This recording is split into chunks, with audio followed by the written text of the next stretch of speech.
Oyaure uru, ageno nuchio maber, and today we are in lesson 3. So today we are looking at N, which is he or she, and later we shall look at a little bit of description. So a little recap from the last 2 lessons. We looked at an, which is I, and in, which is you. So today we are looking at N, which is he or she, when we are talking about someone else now. And I just want you to know that N can be used for him or her, so it is gender neutral, okay? So for example, you can say, En nyar Ugenya, which means she is from Ugenya, or En wuod Kisumu, which means he is from Kisumu. So how will you know if it is a lady or a man? These words right here will determine if you're talking about a lady or a man. Remember I told you nyar means daughter of and wood means son of. So sometimes Dholuo does not have, Dholuo can be lost in translation when you're doing it in English. So for example, this one literally means she is the daughter of Ugenya. But for the sake of learning, I just put she is from Ugenya so that you can understand better. Or this one, Enwood Orja Kisumu, means he is the son of Kisumu. But it can mean he is from Kisumu, just to get the context, okay? Anyway, let's move on to our grammar insight today. Remember how I said pronouns can sometimes change the words around them? So for example, we looked at name and profession, and we said, Anne, if it is, I'm talking about myself. If I'm talking about my name, I will say Nyinga. If I'm talking about your name, I'll say Nyingi. And if I'm talking about his or her name, is Nyinge. So for example, I can say Nyinga Atieno, Nyingi Otieno, Nyinge Njeri. Okay?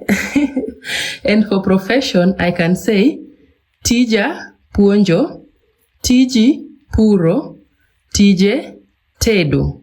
So Puonjo is teaching, Puro is farming, Tedo is cooking. So once again, Tija Puonjo, Tiji Puro, Tije Tedo. I hope you are clear up to that point. So next, let us look at how we can describe someone else.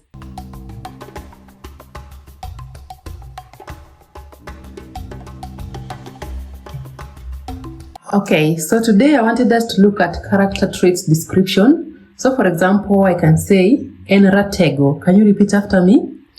Enratego, which means he or she is strong. And number 2, Enjachir. Can you say? Enjachir, which means he or she is brave. Number 3, En gi chuny maler. En gi chuny maler, which means he or she has a good heart. And number 4, En jamiriambo. En jamiriambo, which means he or she is a liar. And number 5, En jakuo. En jakuo, which means he or she is a thief. And last but not least, En jajuok. En jajuok, which means he or she is a witch. So that brings us to our cultural insight for today, and we are going to talk about juok in Luo land.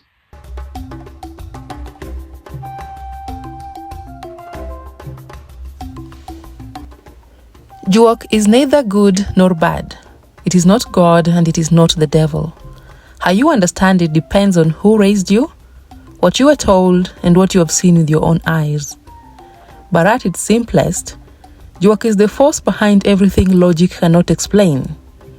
A healing that shouldn't have happened, a curse that followed a family for generations, a death that didn't sit quite right, or a person who walks into a room and it changes without saying a word. The Luo had one word for whatever that is: Juok. We will go much deeper into this.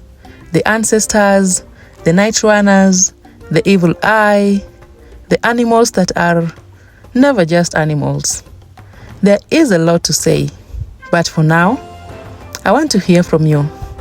Drop in the comments the craziest thing you've ever heard about juok in the Luo culture.